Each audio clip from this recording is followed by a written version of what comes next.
nggak dia jadi Menko Polhukam? Berani nggak dia mengambil tindakan? Ketika Bawas MA tidak berfungsi, ya kan? Apakah dia melakukan tindakan? Pernah nggak dia tangkap maling-maling tersebut? Berani nggak dia melawan kejaksaan, oknum-oknum kejaksaan, oknum-oknum kepolisian yang menjadi backingan judi online dan lain-lain? Tidak, dia nggak berani. Dia pengecut, dia banci.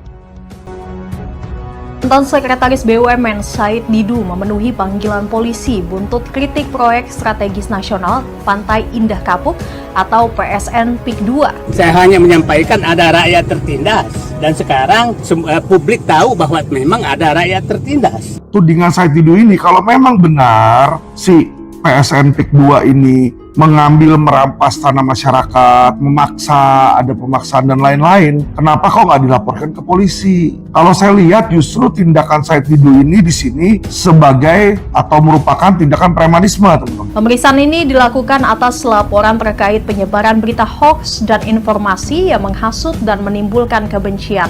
Kenapa saya bilang itu premanisme? Dia bawa ormas, dia menghasut masyarakat agar supaya menghalang-halangi atau merusak bisnis dari PIK 2. Kembali, insya Allah saya kembali. Karena percuma juga Said Didu, isu ini kan bukan isunya Said Didu. Betul. Saya bukan ketua partai, bukan ketua ormas, bukan ketua siapa-siapa. Saya katakan kepada teman-teman, yang namanya dia mau demo apa segala macam tetek bengek, ya itu nggak mungkin nggak ada penyandang dananya. Ya, saya yakin di belakang Said Didu ini ada yang memberikan support atau istilahnya backingannya, teman-teman. Ya, jadi ada backingan, apakah musuh-musuhnya PIK 2 di sini, ataukah itu adalah dari pihak kong tertentu, kita nggak tahu, teman-teman. Ya. Tapi baru kali ini ada aparat yang melaporkan saya, padahal intinya saya membela rakyat mereka.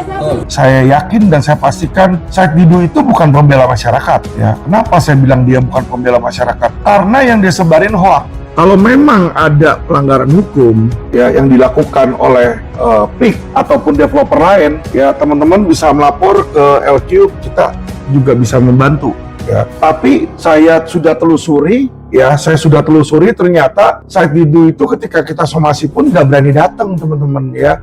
Sahabat saya, Said Didu, yang telah berusaha menyuarakan aspirasi masyarakat untuk keadilan dan kebenaran, dipanggil oleh polisi sebagai orang yang tahu dan bersahabat lama dengan Said Didu. Saya menyatakan I stand with Said Didu. Terus berjuang. Mahfud MD adalah salah satu orang, salah satu pihak dan salah satu tokoh ya yang tujuannya memperkeruh. Mahfud MD itu siapa? Dulu Menko Polhukam. Ya, sekarang dia muncul di podcast-podcast, dia jelek-jelekin pemerintah, jelek-jelekin hukum. Lah dia itu dulu sebagai Menko Polhukam, ya membawahi kepolisian, kejaksaan, bisa dia koordinasikan. Kerjaan dia apa selama 5 tahun lebih? Itu pertanyaan saya, ya. Apa yang pernah dia lakukan? Pernah nggak dia tangkap maling-maling tersebut? Ya, berani nggak dia melawan kejaksaan, oknum-oknum kejaksaan, oknum-oknum kepolisian yang menjadi backingan judi online dan lain-lain? Tidak, dia nggak berani. Dia pengecut, dia banci. Saya mau membahas tentang Said Didu versus PIK 2, teman-teman ya. Jadi kita lihat akhir-akhir ini sangat gencar peperangan antara Said Didu melawan PIK 2, teman-teman ya. Saya selaku pengamat hukum tidak berpihak baik di kiri maupun di kanan, tapi saya akan membahas buat teman-teman yang tidak tahu ada apa Said Didu melawan PIK 2. Baiklah, akan saya kasih ini dari media online KBA News, teman-teman ya. Berjudul sejumlah lawyer akan bentuk tim pengacara bantu Said Didu hadapi PIK 2. Wah, jadi ini Said Didu ceritanya akan dibantu oleh sejumlah lawyer untuk menghadapi PIK 2, teman-teman ya. Dibilang di sini sejumlah ahli hukum yang berprofesi sebagai lawyer akan bertemu membentuk tim pengacara yang akan mendampingi aktivis demokrasi dan kemanusiaan Muhammad Said Didu karena aktivitasnya membela rakyat tertindas yang terdampak proyek strategis nasional PIK 2. Dia dilaporkan oleh Asosiasi Pemerintahan Desa Indonesia atau APETSI Tangerang ke Polres Tangerang. Jadi dia dilaporin ke Polres Tangerang nih oleh Apetsi ya. Said Didu sendiri melalui sejumlah WAG hari ini sudah menyebarkan berita bahwa dia sudah dipanggil oleh aparat Polres untuk dimintai keterangan. Dia katakan siap untuk menghadapi pemeriksaan serta mohon doa seluruh masyarakat agar dia dilindungi Tuhan dan tetap tegar dalam menghadapi apa yang dinamakan resiko perjuangan. Di sini dibilang teman-teman ya. Jadi dibilang di sini ya bahwa Said Didu ini sedang menghadapi ya PIK 2. Kenapa sih dia bisa dilaporin ke polisi? Bagi yang belum tahu, akan saya berikan singkatnya aja teman-teman ya. Jadi di sini ada berita juga sebelumnya dari KBA News ya. KBA News ini sepertinya berita yang menggambarkan dari sisinya Said Didu ya teman-teman ya. Jadi tentu saja yang namanya media itu kan pasti ada dua sisi ya. Ada sisi yang mendukung, ada sisi yang juga kayaknya tidak mendukung atau bertolak belakang teman-teman ya dari pihak tertentu. Nah ini KBA News itu berjudul Forum Aksi Kunjungi Masyarakat Terdampak PSN PIK 2 Desak Proyek Dihentikan ya. Jadi seolah-olah nih Said Didu membuat berita atau membuat tuduhan bahwa PSN PIK 2 itu menyengsarakan rakyat teman-teman ya, menyengsarakan rakyat. Oke. Apa yang diberitakan Said Didu ini teman-teman ya, bahwa seolah-olah masyarakat itu menentang PIK 2 ya. Kalau saya lihat berita-berita yang beredar ini banyak dilebih-lebihkan. Jadi contoh, ada truk waktu itu melintasi di Tangerang, di sana di daerah Teluk Naga ya, terus menabrak bocah kecil sehingga masyarakat sekitarnya marah nih karena truk itu menabrak bocah kecil. Akhirnya truk-truk di situ pada dijarah ya. Nah dibikinlah berita, dibikinlah sebuah tuduhan, dibikinlah sebuah hoax ya, seolah-olah masyarakat itu yang ada di situ menentang PIK 2, padahal nyatanya tidak ada yang dia tentang, bukan PIK 2-nya, tetapi aksi ugal-ugalan dari supir truk yang menabrak anak kecil tersebut teman-teman ya. Jadi kita harus membedakan teman-teman antara mana berita yang fakta dan mana berita yang cenderung hoak dan fitnah atau hanya untuk menyudutkan dan memeras pihak tertentu teman-teman ya.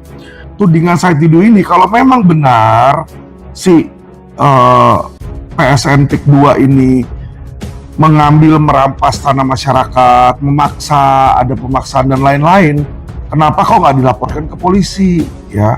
Kalau saya lihat justru tindakan Said Didu ini di sini sebagai atau merupakan tindakan premanisme teman-teman. Kenapa saya bilang itu premanisme?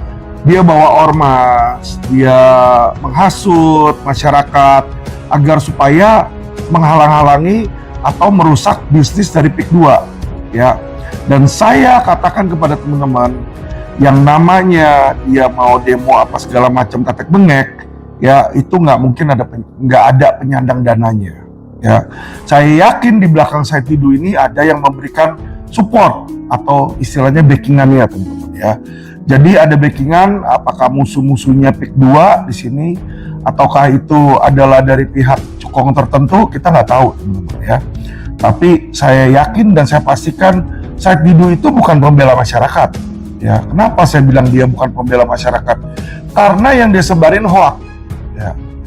Kalau memang ada pelanggaran hukum ya yang dilakukan oleh PIK ataupun developer lain ya, teman-teman bisa melapor ke LQ, kita juga bisa membantu ya. Tapi saya sudah telusuri ya, ternyata Said Didu itu ketika kita somasi pun nggak berani datang teman-teman ya, nggak berani datang, dia nggak punya nyali. Sebagai mantan menteri ya, dia ini nggak jelas ya. Kenapa saya bilang nggak jelas ya? Untuk apa dia seperti itu ya? Dan saya lihat juga ada pihak-pihak yang membantu ini ya, adalah pihak-pihak yang sekarang ini anti government teman-teman ya, atau pihak-pihak yang berseberangan dengan pemerintah yang saat ini. Yang membela Said Didu ini adalah Mahfud MD, teman-teman. Dibilang di sini di fajar.com, ya, Mahfud MD tegaskan Said Didu hanya gunakan hak konstitusionalnya. Hak konstitusional ini ya menjamin masyarakat untuk berbicara, ya, beropini kalau sesuai fakta. Kalau dia beropini, bukannya beropini, tapi dia tujuannya untuk meresahkan masyarakat, membuat hoax, itu sudah nggak baik, teman-teman ya. Apalagi saya tahu di beberapa wawancaranya si Said Didu, dia ini sangat sekali rasis, teman-teman ya. Jadi saya sangat benci orang yang rasis. Kenapa? Orang yang rasis ini akan memecah belah persatuan dan kesatuan Indonesia. Ya, saya lihat di sini bahwa Mahfud MD adalah salah satu orang, salah satu pihak dan salah satu tokoh ya yang tujuannya memperkeruh. Ya, Mahfud MD itu siapa? Dulu Menko Polhukam, ya. Sekarang dia muncul di podcast-podcast, dia jelek-jelekin pemerintah, jelek-jelekin hukum. Ya, dia bilang bahwa pemerintah nggak becus, banyak ono, banyak maling, banyak ini, ya. Penegakan hukum nggak bener.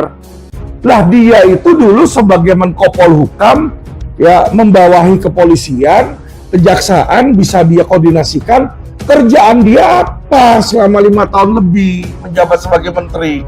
Itu pertanyaan saya. Ya, apa yang pernah dia lakukan? Pernah nggak dia tangkap maling-maling tersebut? Ya, berani nggak dia melawan kejaksaan, oknum-oknum kejaksaan, oknum-oknum kepolisian yang menjadi backingan judi online dan lain-lain? Tidak, dia nggak berani. Dia pengecut, dia banci. Ya, kenapa saya bilang tindakan dia tuh nggak berani melawan oknum-oknum? Selama 5 tahun pemerintahan dia sebagai Menko Polhukam, tidak ada satupun prestasi di mana dia berani melawan oknum aparat penegak hukum, ya, oknum kepolisian, oknum kejaksaan, nggak berani, dia cemen, teman-teman, ya. Tapi sekarang dia bilang, ya kan, wah ada lift khusus, dia dan lain-lain di situ ya, cerita-cerita yang memang ceritanya benar. Nah, permasalahannya kapan lu tahu? Dia tahu, dia bilang ketika dia menjabat ketua MK. Ketua MK kan dia menjabat sebelum dia menjabat Menko Polhukam. Jadi seharusnya ketika dia menjabat Menko Polhukam, dia bisa membersihkan hal tersebut. Dia bisa mencegah hal tersebut. Dia bisa mengurangi hal tersebut. Dia bisa menindak oknum-oknum tersebut. Tetapi itu tidak pernah dilakukan oleh Mahfud MD, teman-teman ya. Jadi disinilah saya tidak respect sama orang seperti itu. Ya, Mahfud MD selalu bilang dirinya suci, ya, dirinya muslim yang baik, dirinya muslim yang lurus, ya. Tapi yang saya lihat, yang dia lakukan di masyarakat sekarang ini menyebar hoax, menyebarkan keresahan. Karena apa? Karena partai yang dipilih oleh dia, yaitu partai PDIP, itu tidak masuk di dalam pemerintahan. Karena partai dia nggak dapat bagi-bagi kue. Karena dia tidak terpilih menjadi pejabat atau menteri di kabinet Prabowo, ya. Disitulah makanya dia sakit hati, ya, dia bicara untuk jelek-jelekin. Ya, tujuannya apa? Tujuannya semoga dia berpikir kabinet Prabowo ketika ingin dia diam, dia akan diangkat, diambil, dipilih menjadi menterinya atau dikasih kue, dibagi kue juga. Untuk apa? Biar diem situ, teman-teman ya. Tapi saya katakan, teman-teman ya, saya katakan orang-orang seperti ini tidak akan membangun negara Indonesia. Ya, dia hanya tipe orang yang bisa mengkritik tanpa memberikan solusi. Hal yang sama dengan Said Didu, ya. Namanya tempat sampah sama sampah itu 11-12, teman-teman ya. Saling bersatu, sama-sama bau. Di situ. Said Didu pun sama, hanya bisa memberikan kritik. Tapi apakah dia bisa memberikan solusi? Tidak. Ketika dia jadi menteri, apakah dia punya prestasi? Tidak. Ya, saya kasih tahu teman-teman. Dibutuhkan orang yang berani bertindak, bukan hanya orang yang berani berkritik. Lu berani mengkritik kejaksaan, berani mengkritik Mahkamah Agung sekarang kan. Ketika dia jadi Menko Polhukam, berani nggak dia mengambil tindakan? Ya, ketika Bawas MA tidak berfungsi, ya kan, apakah dia melakukan tindakan, memeriksa, mencopot orang-orang Bawas MA? Tidak, nggak berani dia. Ya, ketika kepolisian terjadi semacam Fedy Sambo dan lain-lainnya, ya kan? Apakah dia melakukan pemfilteran, pembenahan, perbaikan di institusi kepolisian? Tidak, nggak ada tindakan yang dilakukan, teman-teman. Ya, malah terkesan mereka tuh takut dibongkar oleh Fedy Sambo, borok-boroknya oknum polisi yang lain. Jadi ini teman-teman ya, saya mau teman-teman itu berpikir cerdas, berpikir pintar.